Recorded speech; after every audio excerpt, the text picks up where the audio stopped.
you want to know more about what we do at HoaQ, you can just check out our website. You can look for us on, on Twitter, TikTok, Instagram, LinkedIn. We're there for you. And if you have any questions, just shoot us a mail. Right now, I don't want to take too much of our time because I know we really want to hear about the Francophone Africa ecosystem, and that is why all of us are really here. So I'll pass on now to my colleague Nubi, and he would introduce our speaker for today, and they will get the conversation started. Merci, merci, merci. Bonjour à tous. Je suis heureux de vous avoir ici pour notre première EMA dédiée à l'Afrique francophone. Je m'appelle Nubi Kay et notre invité aujourd'hui est Anta, qui nous rejoint depuis Dakar. Bravo. Je n'ai pas d'autres mots. Merci, merci, merci. Okay, that's all the French. I think I've hit my quota of French for this year. But hi, Anta. Nice of you to join us today. I think maybe just let's start with introductions. Who is Anta? And then we can take it from there. No, definitely. I mean, first of all, thank you so much for making the efforts to start this session with French. This is marvelous. So kudos to you. Yeah, so on my side, I'm Anta, super excited to be here today and talk more about Francophone Africa. I'm a principal at Sawari Ventures. Sawari Ventures is Pan-African VC firm rooted in Egypt, investing in impact-driven businesses, but also, I would say, growth stage businesses. What we're trying to do is building this platform, I would say, from early to growth stage investment. So we invest in early stage, but through indirect investment, and indirect investment is actually the growth stage investment. And our mandate is purely Pan-African, and our role is also to be able to bridge, I would say, Africa with the Middle East and also Europe. Awesome, awesome. So I really want people to leave this conversation today just a little bit more informed as to the landscape, the Francophone African ecosystem, and also like what armed with information if they were to go again explore opportunities, which again we'll be looking to bring to the community. So let's start off with that. The current state of venture capital and angel system and angel investment in Francophone Africa, like what can you like share just high level information on that space? And you can go at it from two lenses, of course, your professional lens, but also even your personal theses or conviction that you have regarding the Francophone market. No, definitely happy to do so. So I will start by saying it's definitely, I would say, more recent ecosystem, so the newer ecosystem. And so that's also one of the reasons there are plenty of opportunities and there's all this excitement. I think an excitement that was driven by the unicorn wave, which is the only unicorn that we have out of like those big four market, I would say, that has driven like clear interest, I would say, from other investors, but also, InstaDeep, so like the largest exit that we had in Africa. So that definitely brought interest. And also I think like the state of the market, knowing that it's a dry market. So investors are looking for other type of opportunities that what you can find in the big four. There is also, so this increased of, I would say, interest is real. When you look at last year, for instance, I think it's like one of the only region where you've seen an interest, a growing, I would say, number in terms of like investor participation in the rounds, but also I would say in terms of number of deal count, which is major. In Senegal, I think it was in terms of participation from investor, it was like a plus 94%, which is a really massive compared to what we've seen before. I would say this is also a region that, when you look at I would say the funding that some of the country were able to raise, I mean, the startups from those countries were able to raise, have been increasing significantly.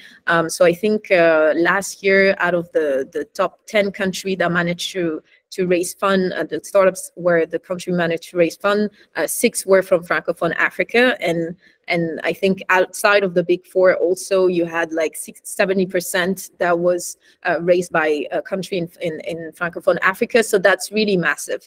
And I think there's like several reasons to that, because there's like strong fundamentals. So first of all, you know, there's like, you have 40 million of people that are speaking French, which is, even though it's different market, there's still kind of a common factor there that can be leveraged when it comes to market expansion.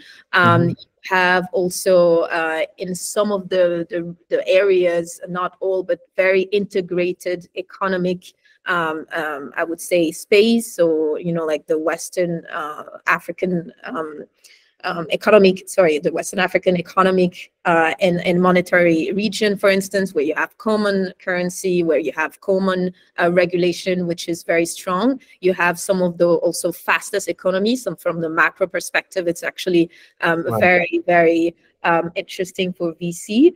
And then you also have, I think, like investors, when we saw this interest, like even the global investors are not only looking at the 4 big market, they're also looking at, I would say, Francophone Africa. So I think it's definitely, yeah. Okay. So I'm an investor. I'm a part of HoaQ. I've been investing in the typical big 4s, or even, let's call them even 2s, because and this may try to be as honest as possible. So like HoaQ, all of our portfolio companies will be either in Nigeria or Kenya, and then of course that will be going to South Africa and Egypt, which are also still very new for us. What would be some common misconceptions that people might have about the Francophone market? Like what are the perhaps common truths that are actually not true, or assumptions or presumptions that people actually just think, oh, the Francophone market, oh, it's this or it's that. Perhaps they were true 10 years ago, 20 years ago, but no longer hold to be true today. That again, we should try to just debunk this myth for angel investors. I think what has changed is that, I mean, there's a lot of things that has changed. First of all, now, and even when you go in the streets, let's say in several countries, like in Ivory Coast or even Senegal, you see people speaking in English, and that's very new. So you see, there's always been this strong diasporas, you know, you see Nigerian a bit, you see people from Ivory Coast and so on, but this has been growing. And you see also this massive diaspora, what we call the repat here. I'm part of it, actually. So, you know, that or have been either like born and raised in the US and Europe, and that are coming back in the country and kind of like leverage a skill for professional experience here and to be able to grow. So it's something that is really, really different from what it was before. And then you also have, I would say, in some of the country, new kind of like political dynamic. So in Senegal, for instance, it was major. I think we were really able to prove that we were a strong democracy, and we have one of the youngest presidents. And now a lot of the things are changing here in Senegal in terms of like the highest institution, where they put actually a very young people to be able to lead those institutions and kind of like also create reforms that actually have a direct impact in wealth distribution, but also socioeconomic changes. So there's a lot of things. There's something going on there, which is a very exciting time, I think, to be at. That's really spot on, and that's really important. Sorry, my kids might be knocking on the door.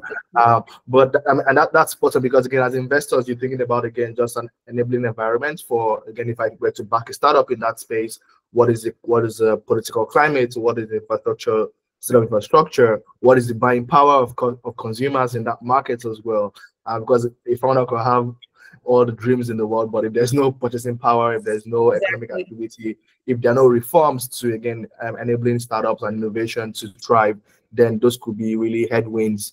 So really glad to hear that, again, things are looking up, and there are these tailwinds that could even help propel more activity on the continent. Let's go back, like, again, like, where do I put my money? So again, like, maybe sector or industries. What is the data showing us? What are you observing? What spaces are perhaps ripe, if you will, for early stage investing? Yeah. So definitely, I think they're like, or ecosystem or still very nascent. So I feel like fintech is usually the sector where you see actually the most startups because of how instrumental it is. So in the sense that it's very critical in terms of building the infrastructure than for the other sectors.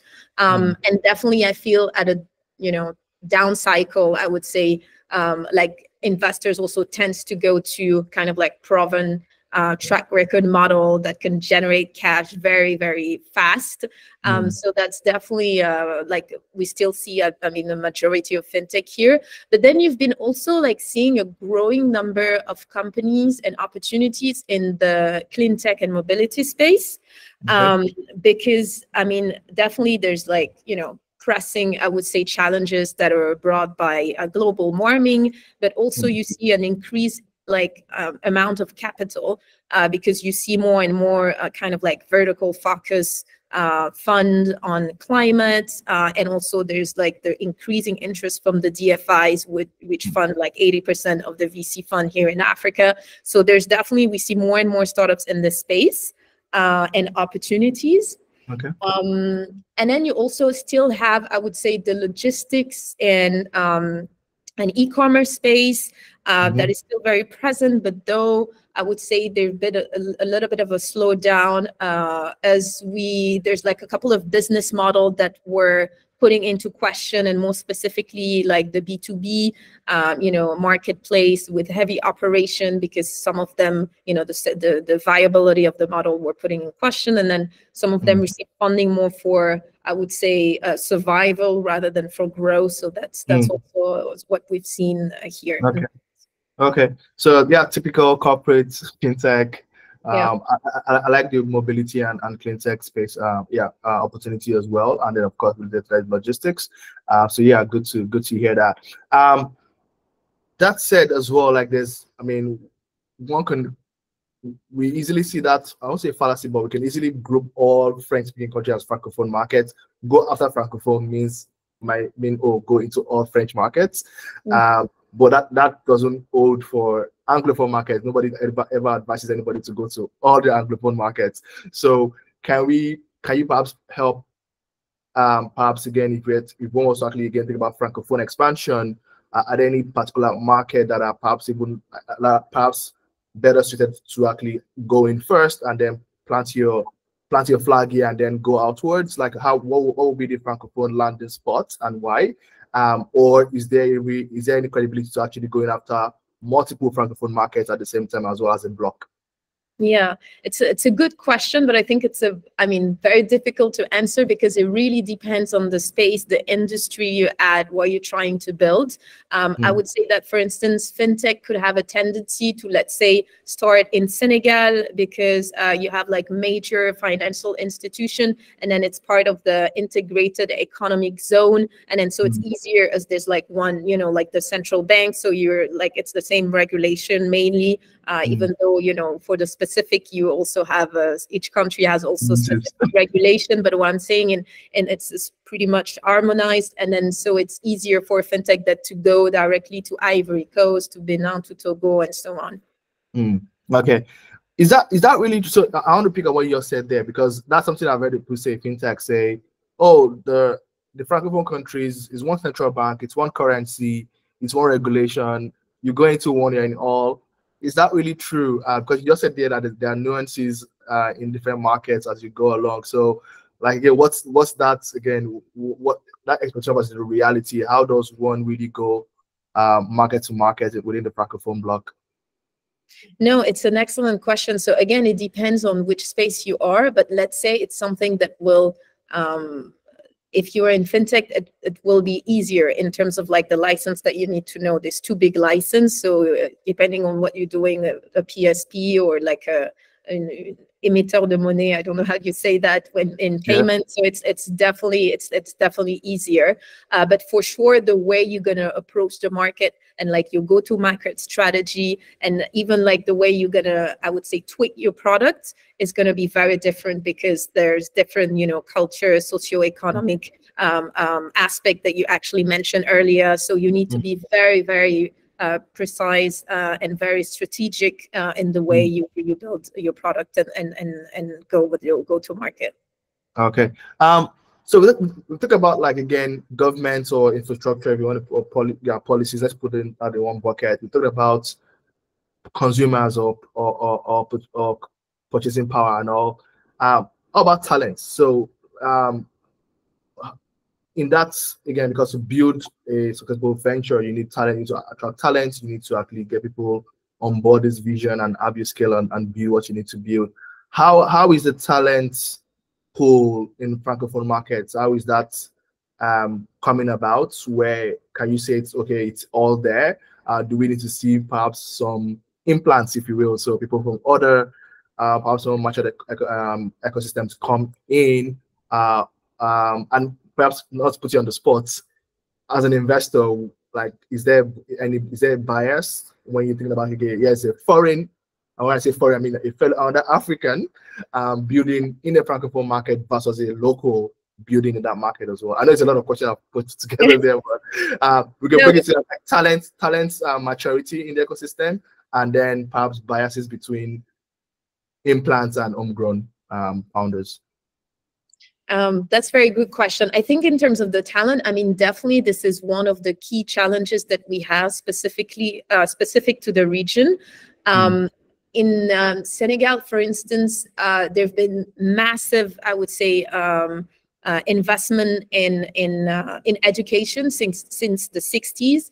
But actually, when you look at the skills that are required now in the job market, it's really far from, I mean, so the need and the supply is not met, basically. So like the way we train in students does not fit to what the skills that we actually need on the market. And so that's kind of have massive consequences now for businesses, you know, to be able to drive their businesses and grow their businesses.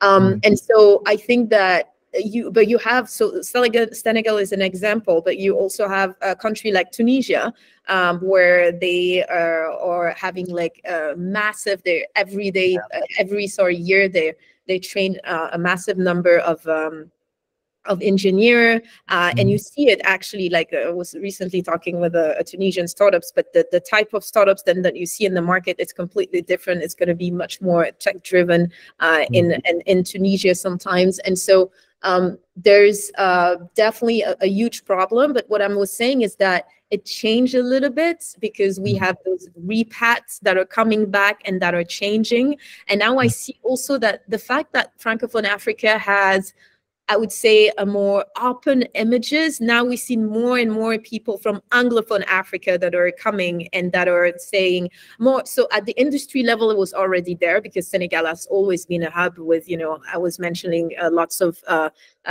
financial institution, lots of like big corporate that are there. But at the startups level, now it changed a little bit more. So people see, okay, maybe there's a market, maybe this is interesting. And so now it's a bit more diverse. I feel the talent pool it's much more diverse than what we used to. Okay, and answer the second part of the question, which is around founders. Like, again, what is there any bias? Is there any, if you were put on the spot, like any preference between, here is a founder from another market, perhaps a more matured market, coming as an implant to build in a Francophone market versus an homegrown founder? I think not so much, because I think what's important is really like the ability of the founders to understand its market. and to recruit locally. So to have a team that really is from here and at least understand deeply the market. Because when you look at HoaQ, for instance, the founder are not from Senegal, but all their team is from Senegal, and they really, really understand the market. That's why they were able to scale massively. But at the same time, there's a question as for sure, because we see that for some of the company, there's always a question for, if you're not from this market, if things getting tough, will you stay or will you leave?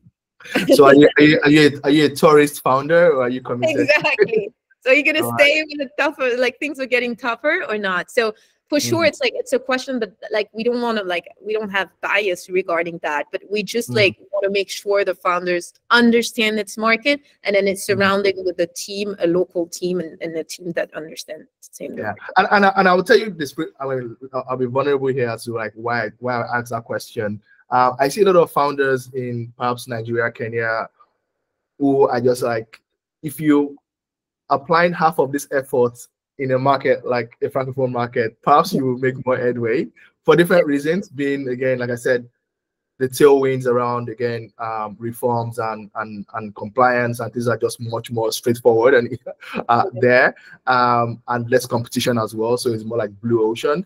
But again, like you said, I think it's just more of a, like, again, would that be just a convenience thing, which convenience and entrepreneurship is not always something that you that go well hand in hand. And so, like, this is the wrong path for you. Exactly. Awesome. Okay. Success stories. We mentioned Wave.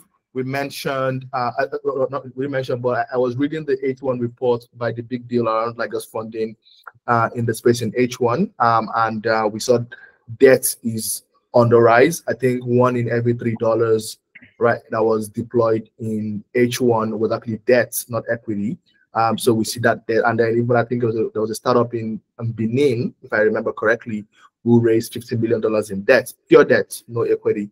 I will see, of course, Move raised over 100 million as well, debt from Uber as well. So we're seeing that trend. Are there any, just from your own purview, are there any interesting success stories? Might not be mega deals, maybe again, perhaps even just like even in success in the sense of like they built what they built, because I think success is very relative. Of course, for an investor, it's returns. And if they are examples of that, let's talk about them. But just you've been impressed by perhaps certain particular companies or startups in certain spaces that perhaps will just help other investors or other people on this call say, let me pay more attention to what's going on in that space. I wanted to talk about like one of the exit that we had, but it was more about, I would say, because it was in Egypt, knowing that we're still raising funds, and the idea is to be able to deploy them in the region once we able to reach that first close. But so we had this because I think like the story is actually interesting. Like, we had this startup called Fatura. I don't know if you're familiar with that. So it's a B2B marketplace that kind of like connects the retailers with the wholesalers. And I think what was interesting is that, so we invested, we were in the capital of the company for 18 months, and then we exited. So definitely after 18 months, and we did like a pretty good return, also pretty good multiple. And what was interesting about this company is that you see a lot of those models. I was actually talking about that kind of like operation heavy and difficult. It's difficult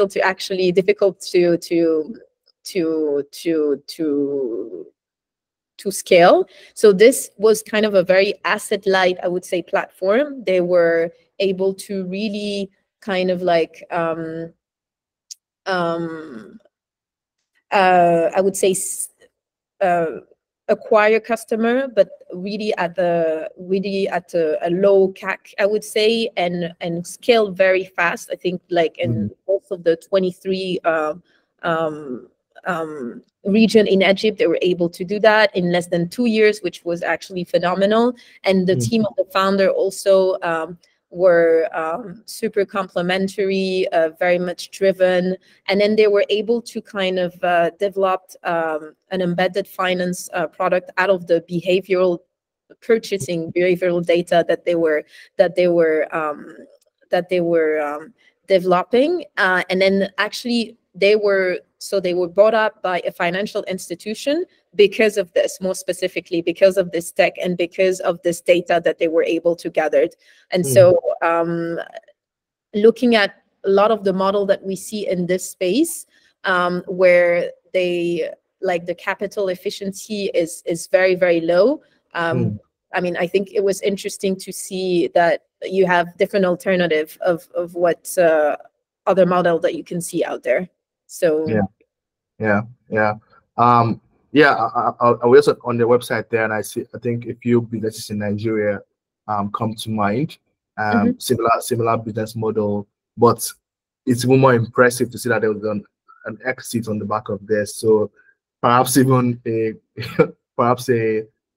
a compelling case is also like, okay, yes, in those markets, more propensity for acquisition on the sense of, I know this is just a data of one, but again, startups are doing very innovative things that could be very, very attractive for potential acquirers versus a more matured market like this, where again, a fintech today can go toe to toe with a bank, if you will. And it's interesting to know, like, whenever you have a startups, I mean, I you know that, but it's always like you're thinking about the exit scenario, and you're always thinking about what is it that my potential buyers will want. So what should I put the accent on, you know? And this time was really, really the tech and that data that they were able to gather. So we really kind of like doubled down on that and supported them in developing this tech, and showing that it was working. Awesome. Also, I see some other names in the chat. Thanks for dropping some names. I think there's Waspito, in healthcare, and Ijara. I have read of Ijara before as well. So Ijara, a fintech as well. And there are a couple of fintechs who are doing really well. I think it was a YC startup as well as Jamo as well. And I will see other startups come to the fore. There's a question I'd like to just throw to you. Perhaps you could have some a few thoughts on that. It's from Jean-Marie, and he's saying, I'm curious to hear about Central Africa as well. When we talk about Francophone, we easily default to Western African Francophone countries. What's going on in Central Africa? I don't know, do you have any insights, any countries in Central Africa that you're perhaps monitoring, or you've seen anything interesting happening? So we saw a couple of companies out of there, but I'm gonna say I'm not as knowledgeable as let's say Francophone West Africa. We saw a couple of companies. What I've seen so far is that for some of those startups, even though, I mean, I've shown some business model, but that were not, I would say some of them were replicates of the business model that I've seen in Anglophone Africa or not. And then for them, it was then a bit more challenging to raise funds for some of them, because they needed to prove that they were able to scale in other markets, knowing that in the market that they were, it was not really crowded. And so it was easy to grasp very quickly a lot of market shares and to be market leaders. So they can have a challenge on that side. And the second point is also some of them, because of like, sometimes there's a deeper, I would say, lack of infrastructure, need to raise larger amount of fund to be able actually to also build this infrastructure, which is not the main business focus, and that might also kind of distract them for their main business drive. So I think it's like even more challenging markets that you need to kind of provide a specific support for those type of company, and you need to also kind of like look at them when you evaluate this investment opportunity, to take all of this into account. I mean, what you just described there was Nigeria in 2011, 12. There were so many startups who went out to say, I'm launching a mobile ticket app. And then 6 months later, oh, I'm a payments company now. And the reason was because they had to solve payments first before they could sell their tickets.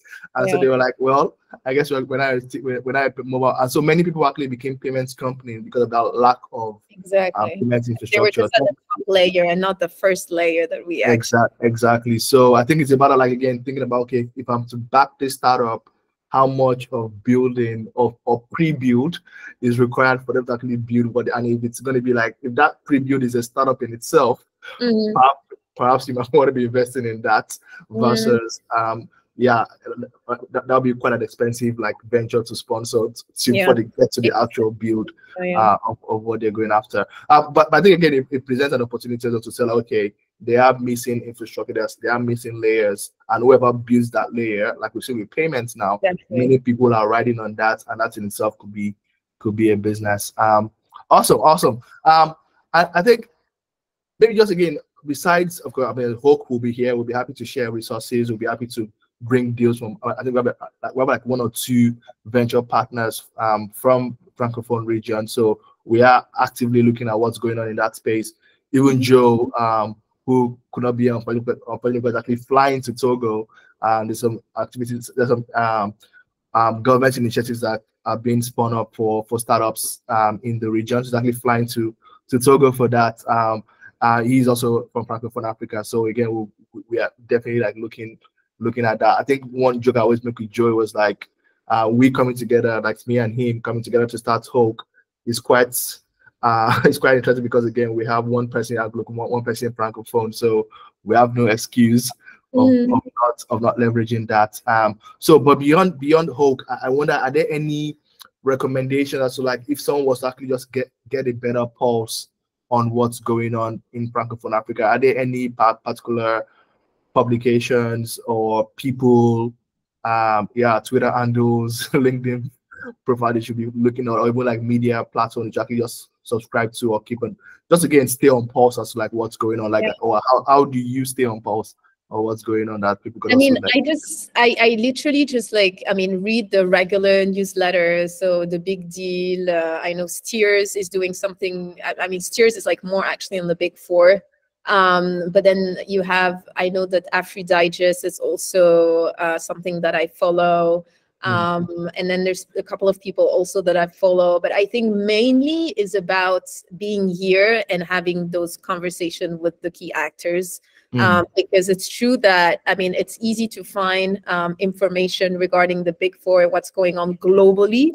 But Francophone Africa, we don't have, not that I know, maybe there's something also that I'm missing, but like dedicated to Francophone Africa, kind of a regular newsletter. I don't know that. So it's more about us. And that's why you also need people on the ground who understand the market and know about the market. Yeah, indeed. I know a couple of angel networks are also in some of those countries. I know there's Dakar Angels. There's I don't know, any others that exist that you know?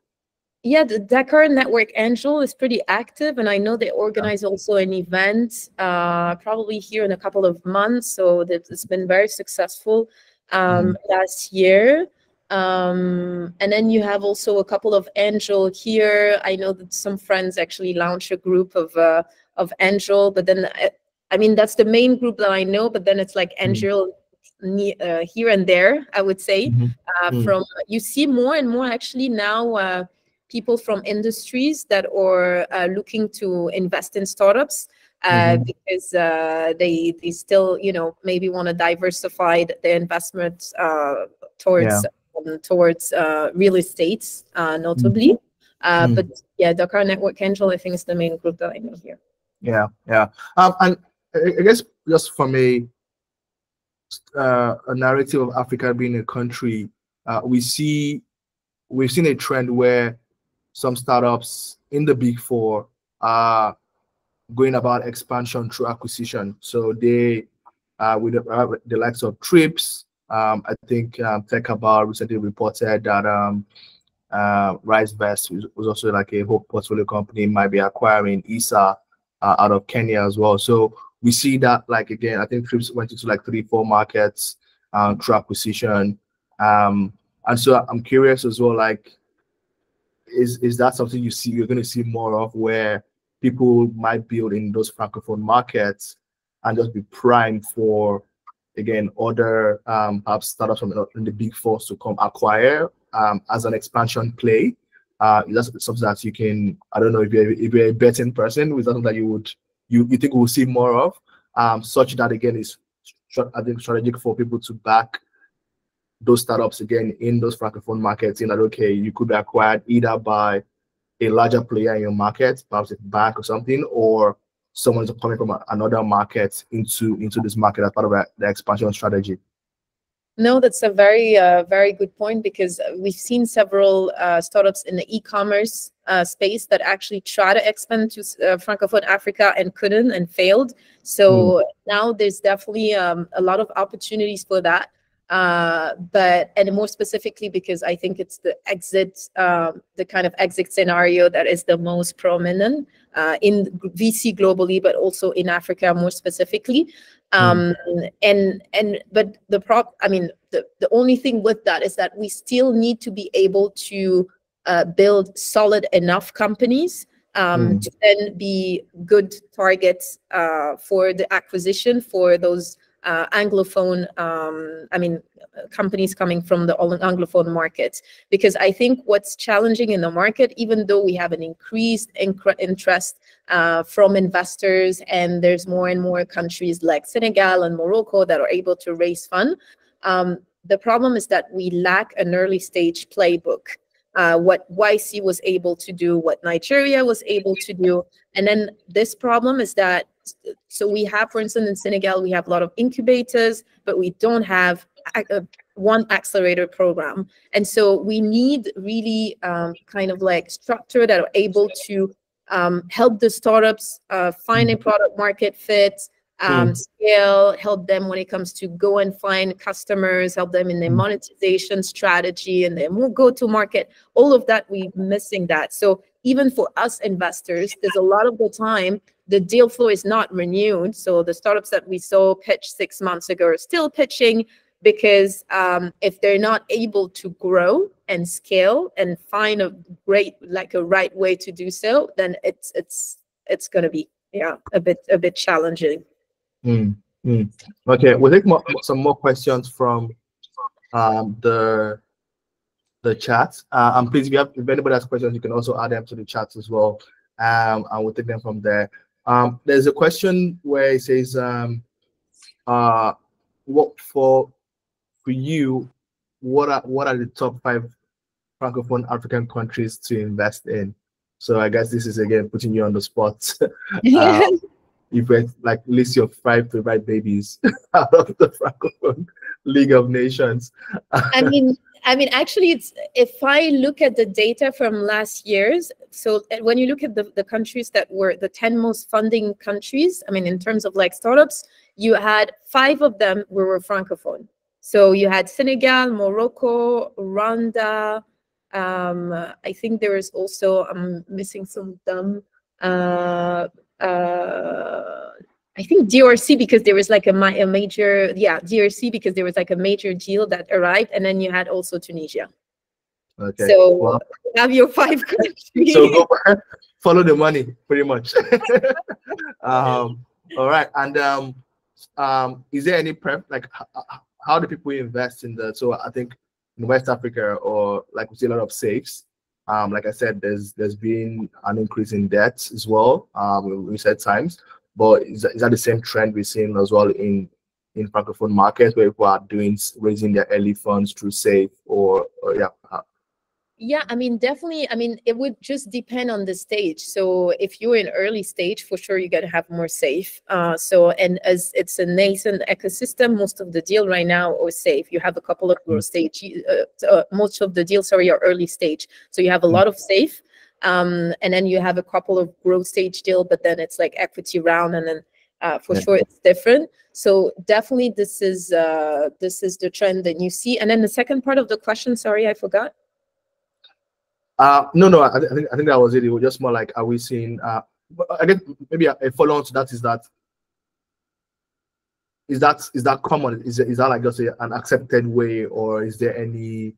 Are we seeing? Because what we've seen is that in Nigeria, for example, there's been a push for, let's not use the safe as it is. Let us adapt it to our local laws and things like that. Also in Francophone, I wonder, are there any from a, yes, here's a safe, but can you really enforce that safe, or is just a piece of paper? What is the trust level on both the founder and investor side on saying a safe is what it is, as to how the rest of the world sees that document? Yeah, I'm not sure I'm the best one to answer the question, because again, we do growth stage and we do mainly equity rounds, so we don't do safe. And again, we haven't started investing yet. But from my understanding from the startups that I've seen before, what we do is called either safe of BSAR, that is a little bit like the equivalent, but like more the French one. But what I feel, it's like it's been pretty accepted as a standards, like in the Anglophone market. All right. Let me see any questions in the chat again.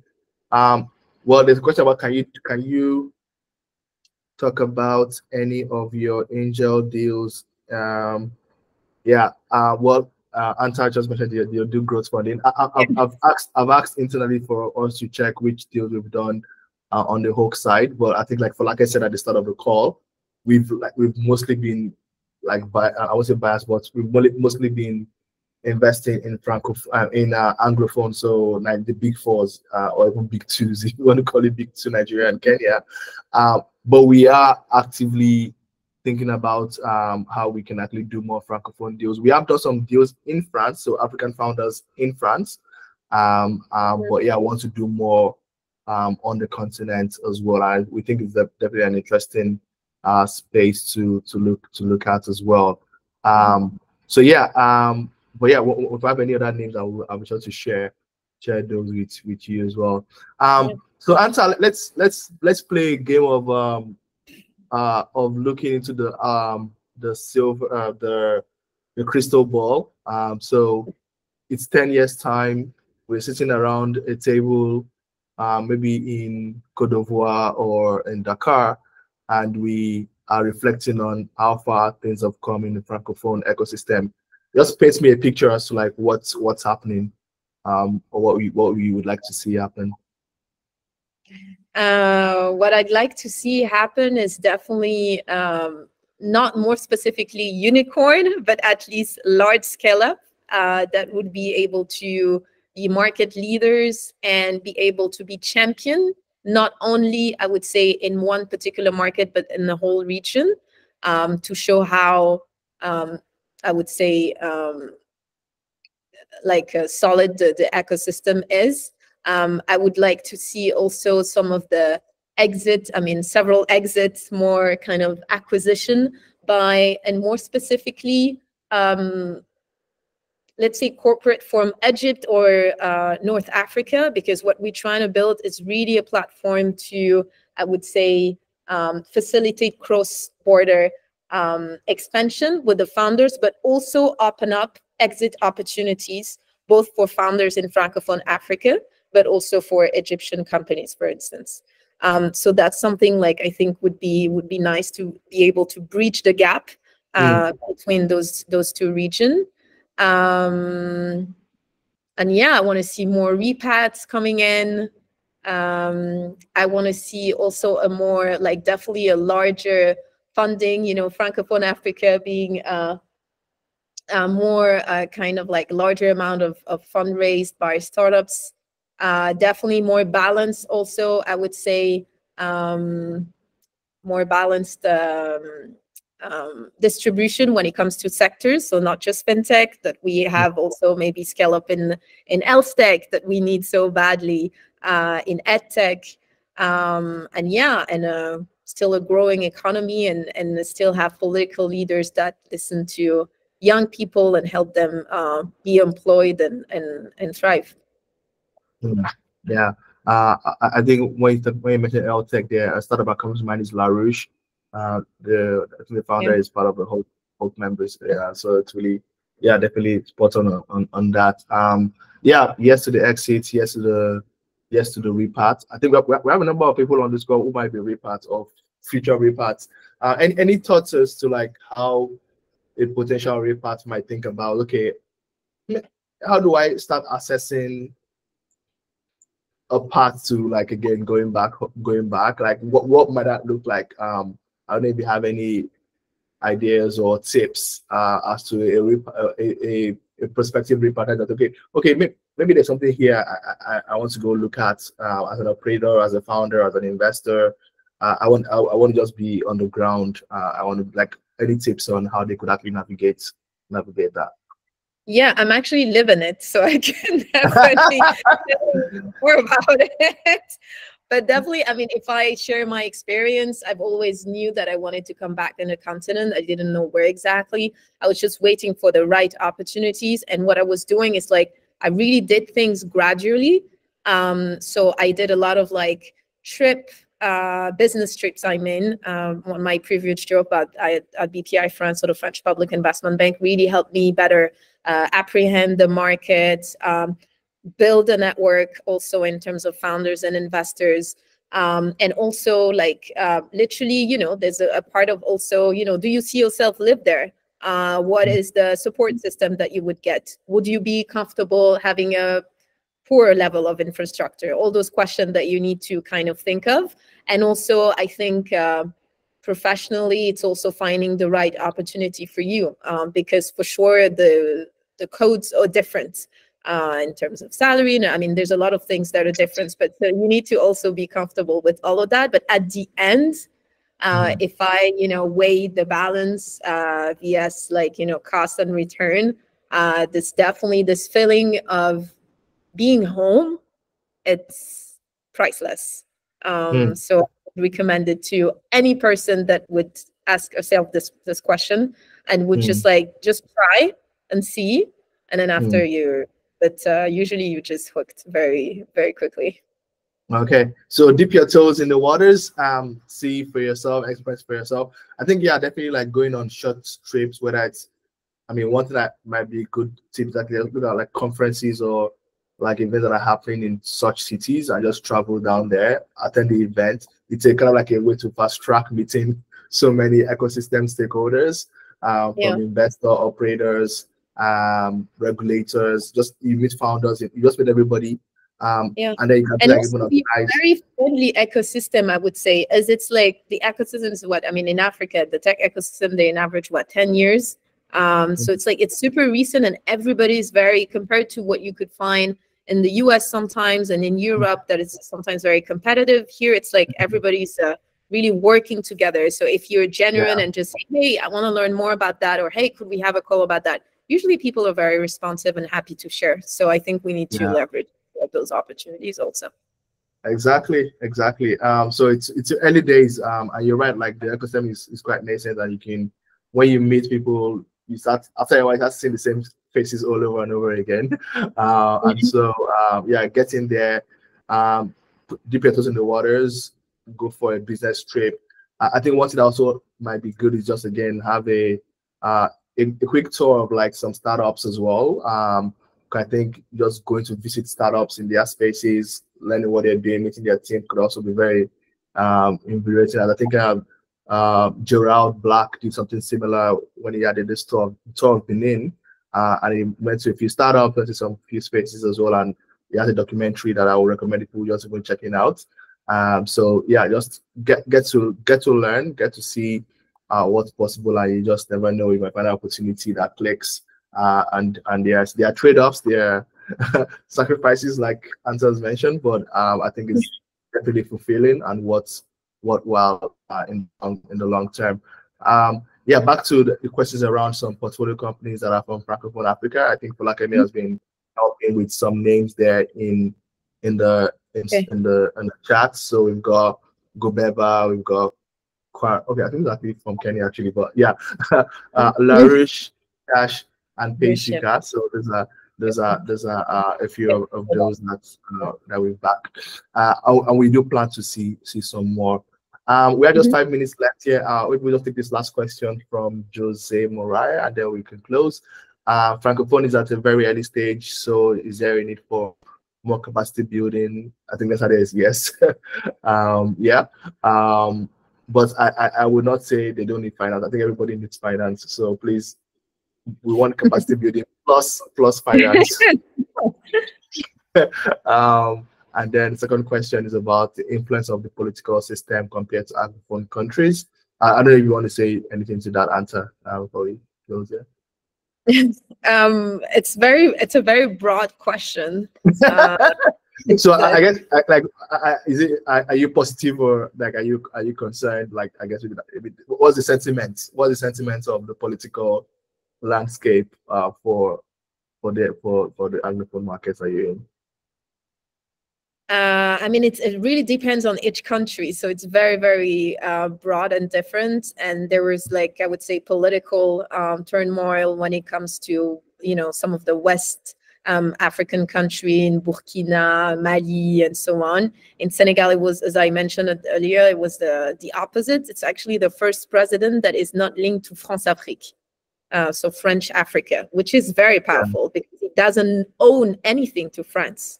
So that's like the first time that we actually have that in history. So, I mean, here we're very hopeful. I was there actually the first day when the president was elected. I'd never seen that, because when you're in Europe, it's like all democracy, people don't really believe in change anymore. And here people actually believe it. It was insane to see that. So I really think there's a momentum here. He already started with renegotiating, you know, like the oil and gas contracts. So there's a lot of things that are changing, but right now they're still setting up, you know, and we are very hopeful, at least when it comes to Senegal. But definitely the point I could add it's true that some of the Francophone actually country, or kind of the ecosystem, is led by a public entity. I mean, it was like driven by a public entity.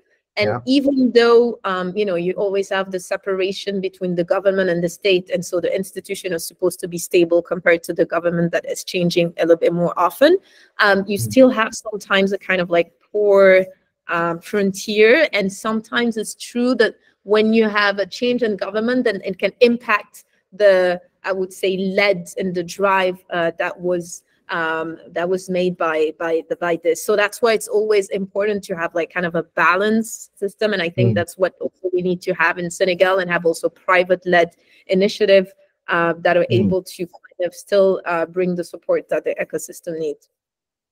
Awesome. Well, I want to say a big thank you, or better yet, merci beaucoup, on helping understand a little bit. At least everybody can say they can leave this conversation a little bit more informed as to the landscape, the opportunity, the challenges, and what a possible next step could look like if you're actually exploring or would like to explore more of that space. Stay tuned. We'll definitely bring in deals, bringing more information, sharing more learnings around the space as well.